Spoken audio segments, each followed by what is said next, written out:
আজকে আমি বানাবো আলু ফুলকপি দিয়ে রুই মাছের ঝোল। তো চলো দেখতে থাকো, পুরো ভিডিওটা স্কিপ করো না। প্রথমে আমি একটা কড়াই বসিয়ে নেব, তারপর কড়াই গরম হয়ে গেলে ওর ভিতরে দিয়ে দেবো সর্ষের তেল, তারপর নুন আর হলুদ মেখে রাখা রুই মাছগুলো দিয়ে দেবো।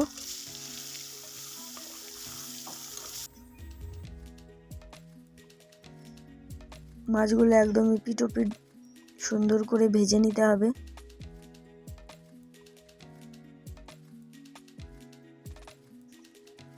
এখন মাছগুলো উল্টে নেব।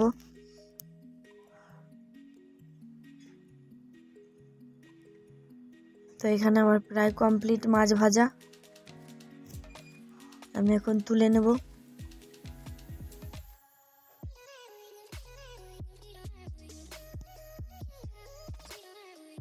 এখানে আমার মাছগুলো ভেজে তুলে নেওয়া হয়ে গেছে। তো ওই তেলের ভেতরে আমি এখন টুকরো করে রাখা আলুগুলো ভেজে নেব।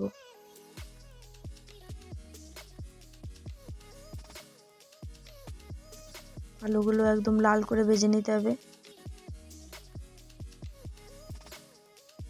তারপরে দিয়ে দিলাম ফুলকপি।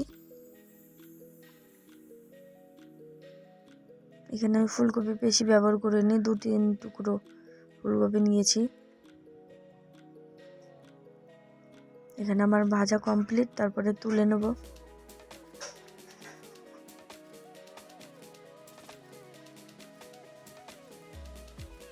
তারপর ওই তেলের ভিতরে একটু তেল দিয়ে দেব, তারপরে ফোড়নে দেব জিরে, তারপরে দেব আদা রসুন পেঁয়াজ শুকনো লঙ্কা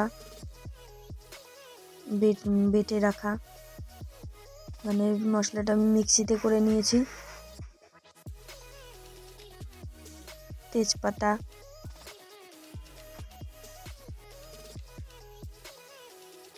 এখানে আমার মশলাটা ফ্রিজে ছিল তার জন্য এরকম একটু জমে জমে গেছে। মশলা ভালো করে ভেজে নিতে হবে। তার ভেতরে দিয়ে দেবো হলুদ,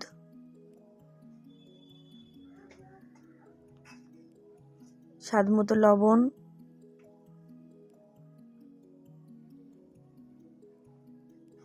টুকরো করা পাকা টমেটো, তারপরে ভালো করে নেড়ে ভালো করে কষিয়ে নিতে হবে। মশলাটা যত কষানো হবে তত খেতে ভালো লাগবে।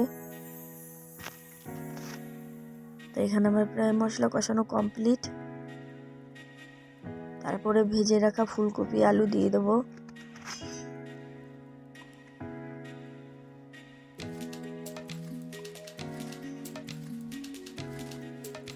এরপর মাছের টুকরোগুলো দিয়ে দেবো ভেজে রাখা।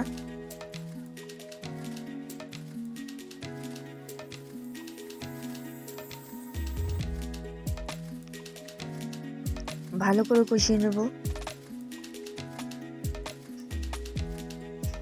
তারপরে দিয়ে দিলাম একটু গরম জল। এখানে পরিমাণ মতন জল দিতে হবে, কারণ এখানে আমার আলু ভাজা সবকিছুই ঠিকঠাক করে ভাজা আগের থেকে, তার জন্য যেটুকু লাগবে জল সেটুকুই দিতে হবে।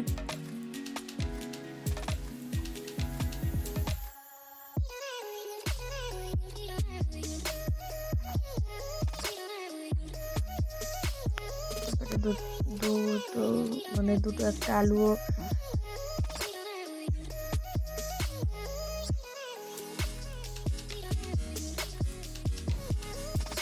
একটা আলুও আমি এখানে ভেঙে দিয়েছি। তারপরে এখানে গরম মশলা দিয়ে দিয়েছি। এখানে ছিল আস্ত গরম মশলা, আমি বেটে নিয়েছি শিলে।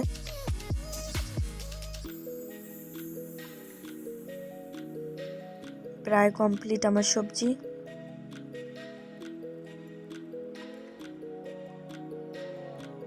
এরপর উপর থেকে দিয়ে দেবো ধনেপাতা।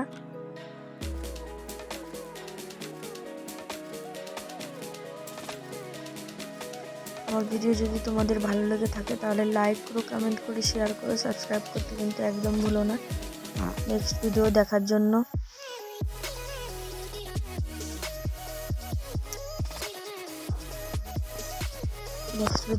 জন্য তোমরা সবাই আমার চ্যানেলে চোখ রেখো। সবাই ভালো থেকো, সুস্থ থেকো।